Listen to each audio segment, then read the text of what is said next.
Так, нашла я фарфоровые клады, смотрите, это город Лейпциг, блошиный рынок. Успели заметить иероглифы, да, были на дне, и вот такие классные кружечки. Я подозреваю, что это может быть золото. Но доказательств нету. Но набор еще покажу другой фарфоровый, в котором точно золото. А пока смотрите, что там.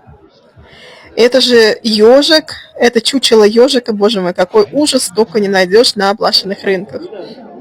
И тут вот солдатики, потому что сейчас Рождество, и, в принципе, тематические уже вещи попадаются. Если интересно про Рождество, напишите, сделаю выпуск. И вот тут смотрите, что же это у нас. Это баварский фарфор, 24 карата золота. Увидели, разглядели, и тут целая коробка. Коробка продавалась за 20 евро, вся вместе. Ну и классные, естественно, украшения. Каждый раз хожу, смотрю именно украшения. Заходите на канал у меня, смотрите, что еще есть, что я нахожу. А пока вот такой вам уличный музыкант. Послушайте, потому что фломаркеты – это вообще культурное явление.